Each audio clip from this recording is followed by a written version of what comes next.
Subscribe the channel for latest updates. Press the bell icon. Get ready for the dictation at the count of 3, 2, 1, start. Dear friends, it is an enriching experience to be sharing my perceptions on this vital issue with this august gathering. I am particularly pleased to join you at this Tata Memorial Lecture. Before I start my presentation, I wish to congratulate Dr. Bharat Ramji and his team at Population Foundation of India for taking this initiative. The Foundation and the Parliamentarians Forum for Human Development, of which I am the founder chairperson, have been interacting on issues of social importance. We always value the input by the Population Foundation of India during the interactions organized by Parliamentarians Forum Para JRD Tata, in whose name this lecture series has been organized, was a visionary, an eminent industrialist, though from a different school of economic thought. He was never oblivious of the social responsibilities of a conscious citizen. He joined government's efforts for the economic reconstruction and industrialization. But in order to ensure that society was able to avail the fruits of economic development as also to sustain the growth, it was essential to contain our ever increasing numbers and use the available resources for the optimum benefit of the people. Para. It is gratifying to know that this logic evokes a concerted response in favor of the need to arrest the population growth. The Parliament has unequivocally endorsed the necessary steps in this direction. Legislature across the party lines is clear in approving the responses. Para. I will start my lecture with an observation made by Bonner on Malthus. He was the most abused man of the age, put down as a man who defended smallpox, slavery, and child murder, who thought the world so badly governed that the best actions do the most harm, who short took all the romance out of life. Para. Today his fears are coming true.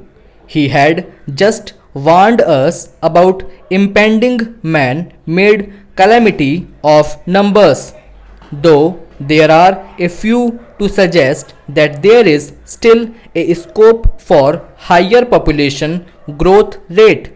They argue that the annual rate of population growth for last 8,000 years, roughly from the Paleolithic age, has been only 0.06% annually.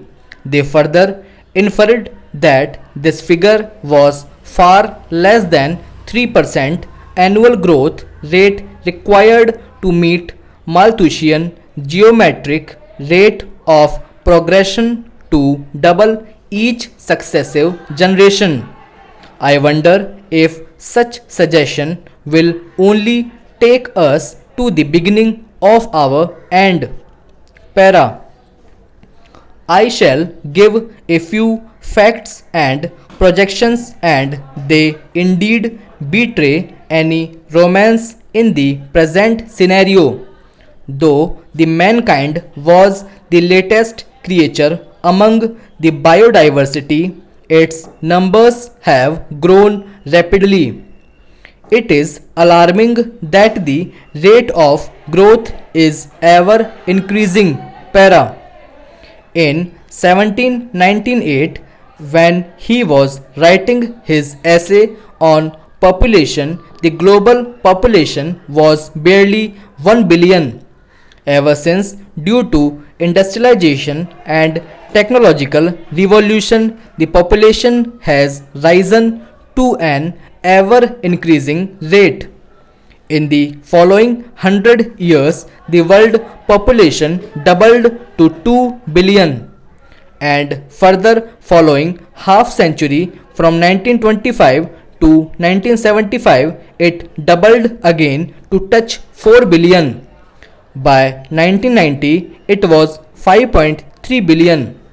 Even though there is a decrease in the overall growth rate of population from 1971 onwards, according to UN projections, by 2025 the earth will contain a population of around 8 billion people, and the global population stabilizes as 11 billion people in the second half of the next century.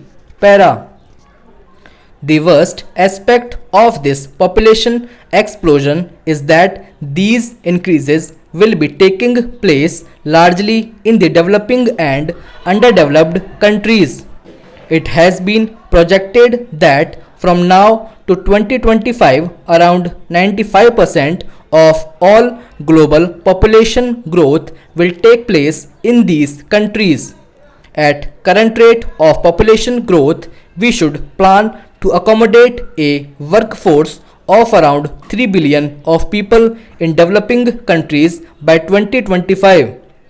This means these developing economies should be able to cater the need to around 40 million new jobs every year. Para.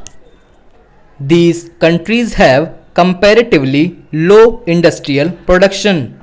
A high domestic consumption leaves minimal surplus in the economy. Secondly, it is observed that in the countries with large population, the share of primary sector is higher in the economy. Greater part of investment and other inputs go into sustaining this large population. This does not leave enough of investable surplus. Para. But it was not until Second World War the demographers and economists recognized that larger population adversely affected the economic development because it diverted the investments from growth related to inflated social demands of a larger population. Para. In this context of developing countries, the population explosion will intensify the crisis of social security and sustainable development, urbanization, and urban poverty. Already, there is a trend among developing societies that their workforce is abandoning the agriculture and are shifting to urban clusters. In 1985, around 30% of the population of developing countries was living in urban areas, which shall go to 60%. Stop.